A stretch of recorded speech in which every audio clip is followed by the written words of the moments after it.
Hello students. जैसा कि आप जानते हैं कि जो फर्स्ट ईयर की एडमिशन है उसका प्रोसेस ओवर हो चुका है। लेकिन अभी जो रह गए हैं एडमिशन के लिए उनकी 31 तक एडमिशन हो रही है, तो आप एक दो दिनों में अप्लाई कर सकते हैं।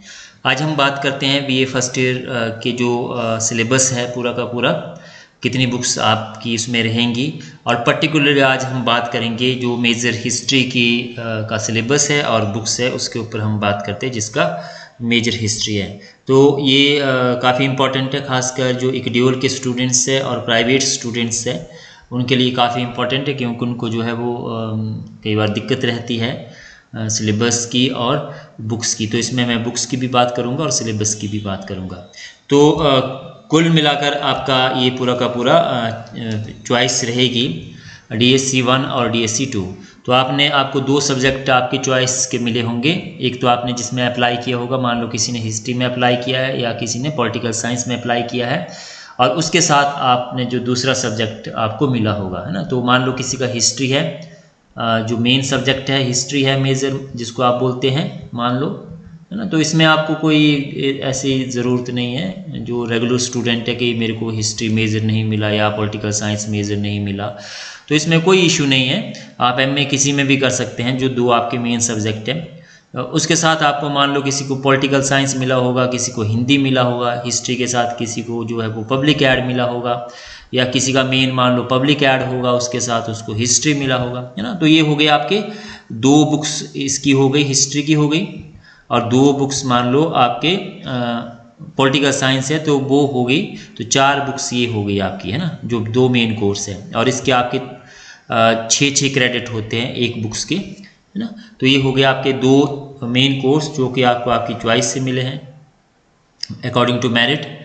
दो जो कॉमन कोर्स है आपके, तो इसके बाद आपका इंग्लिश कंपलसरी रहेगा, आपकी क्लासेस भी स्टार्ट हो गई होगी। हिंदी या संस्कृत में से आप कोई भी चूज कर सकते हैं एज ए कंपलसरी। तो मैक्सिमम इसमें हिंदी के स्टूडेंट्स ही होते हैं, तो हिंदी और इंग्लिश आपका कंपलसरी हो गया। AECC 1 आपका EVS हो गया, और हिंदी, इंग्लिश और संस्कृत में से अगेन आप AECC 2 जो है वो इसका चुनाव कर सकते हैं। तो ये कुल मिलाकर हमारे जो है वो कितने हो गए, 1 2 3 4 कोर्स ये हो गए। तो 4 बुक्स आपकी हो गई और 4 जो है दो मेन कोर्स की हो गई। तो कुल मिलाकर आपके 8 पेपर जो है वो फर्स्ट ईयर में होंगे। अब हम हिस्ट्री की बात करते हैं। तो हिस्ट्री हमारा ये है, history of India from the earliest times up to 300 CE, BA first year history annual DSC 1 exam है। ये मेरे पास जो है वो नीलम पब्लिकेशन की बुक है, कुंद्रा और पराशर की। दूसरी मॉडर्न की आती है, तो आपकी जो चॉइस हो आप उसको खरीद सकते हैं, है ना।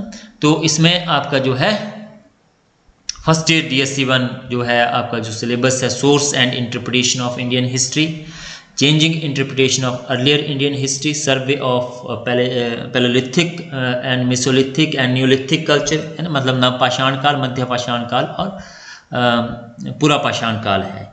सेकंड आपका टॉपिक है हड़प्पा सिविलाइजेशन, इसका ओरिजिन है, एक्सटेंड है, अर्बन फीचर है, टाउन प्लानिंग है, इकोनॉमिक एंड सोशल लाइफ है इसकी, है ना, डिक्लाइन कैसे हुआ, और चैकोलिथिक जो ताम्र पाषाण काल है वो यहाँ पे आप स्टडी करेंगे।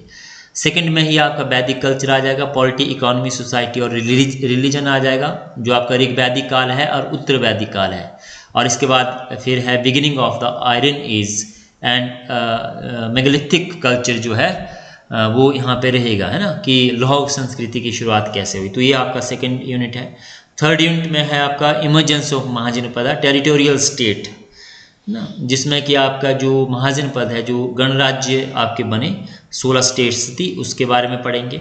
और यहाँ पे मगधा का एक्सपेंशन किस तरह से हुआ, जो मगध स्टेट थी उसका किस तरह से राइज होता है, और बुद्धिज़्म और जैनिज़्म उसकी क्या डॉक्ट्रिन्स है ना, उसके क्या सिद्धांत है, वो स्प्रेड कैसे होगा पूरे के पूरे इंडिया में।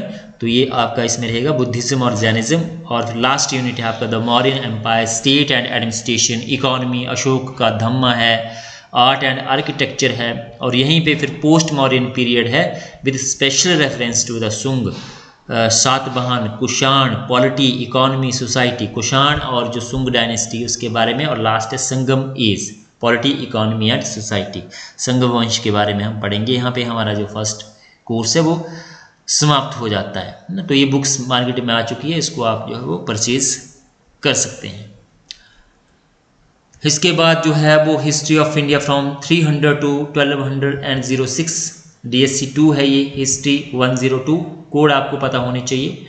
इसमें फिर आपका जहाँ पे फर्स्ट कोर्स खत्म हुआ वहाँ से शुरू होता है the Gupta and Vakataka state and administration उसका। Economy, society, religion, art, literature, science, technology during the Gupta period, ये पूरा का पूरा आपका आ जाएगा। गुप्त काल को स्वर्ण युग क्यों कहा जाता है, ये पूरा का पूरा यहाँ पे रहेगा। फिर सेकेंड यूनिट है towards the earlier medieval changing in society, polity, economy and cultural with special reference to the Pallava and Chalukya. 7th और 8th सेंचुरी में आपका जो है decline of Harsha state, Harshavardhan के एम्पायर के डिक्लाइन के बाद जो है वो अर्लियर मीडिवल पीरियड हमारा स्टार्ट होता है 80th सेंचुरी में। तो यहाँ पे क्या क्या चेंजेज हुए हमारे सोसाइटी और पॉलिटी में। फिर है evolution of the political structure of the Rashtrakuta, Pala, Pratihara, economic, religion and cultural development यहाँ पे है। और Harsha and his times, Harsha और उसका साम्राज्य, हर्ष किंगडम है, एडमिनिस्ट्रेशन है, बुद्धिज़्म है, फिर नालंदा है, द चोला है, स्टेट एंड जो है वो एडमिनिस्ट्रेशन है, इकोनॉमी एंड कल्चर है। चोलों के बारे में हम यहाँ पे पढ़ेंगे।